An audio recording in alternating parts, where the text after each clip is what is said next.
ഭൂമി തുരന്ന് 100 മീറ്ററോളം താഴേക്ക് പോയി ഉഗ്രസ്ഫോടനം നടത്തി അഗ്നി-5ന്റെ പുത്തൻ പതിപ്പായ ബാലിസ്റ്റിക് മിസൈലിന് പാകിസ്ഥാന്റെ ഭൂമിക്കടിയിലെ ആണവ കേന്ദ്രങ്ങൾ തുരന്ന് തകർക്കാൻ സാധിക്കും.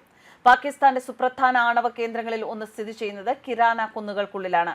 ഈ കുന്നുകൾക്കുള്ളിൽ ദൃഢീകരിച്ച കോൺക്രീറ്റ് അറകൾക്കുള്ളിലാണ് പാകിസ്ഥാന്റെ ആണവ പരീക്ഷണവും ആണവ ബോംബുകളും. ഇത് തകർക്കാൻ പുതിയ അഗ്നി-5ന് സാധിക്കും. ഇതിന് 2500 കിലോമീറ്റർ ദൂരം സഞ്ചരിക്കാനാവും എന്ന് അർത്ഥം.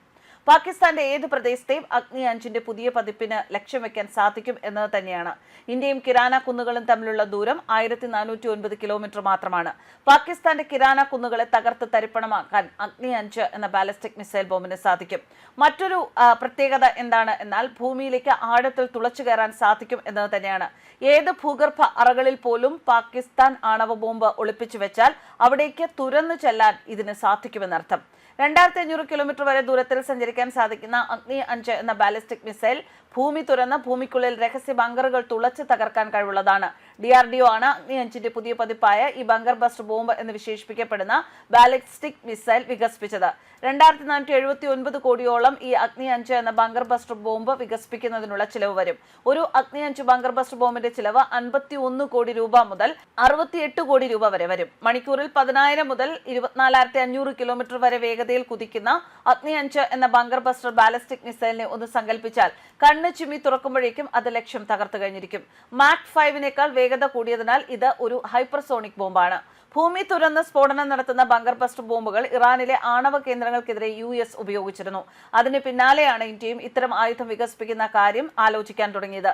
നിലവിലുള്ള അഗ്നി-5 മിസൈലിന് 5000 കിലോമീറ്ററിലധികം ദൂരപരിധിയും പരമ്പരാഗത പോർമുനകളുമാണ് ഉള്ളത്. നവീകരിച്ച പതിപ്പിന് 7500 കിലോ ഭാരമുള്ള ബങ്കർ ബസ്റ്റർ പോർമുന വഹിക്കാൻ സാധിക്കും. മിസൈലിന് ശക്തിയേറിയ കോൺക്രീറ്റ് പാളികൾക്കിടയിലുള്ള ശത്രു കേന്ദ്രങ്ങളെ ലക്ഷ്യമിടാനാകും. 80 മുതൽ 100 മീറ്റർ വരെ ഭൂമിക്കടിയിലേക്ക് തുളച്ച് കയറാൻ സാധിക്കുമെന്നും റിപ്പോർട്ടുകളിൽ പറയുന്നു. US പക്കലുള്ള ആയുധങ്ങൾക്ക് തുല്യമായ ആയുധങ്ങൾ നിർമ്മിക്കാനാണ് ഭാരതം ലക്ഷ്യമിടുന്നത്.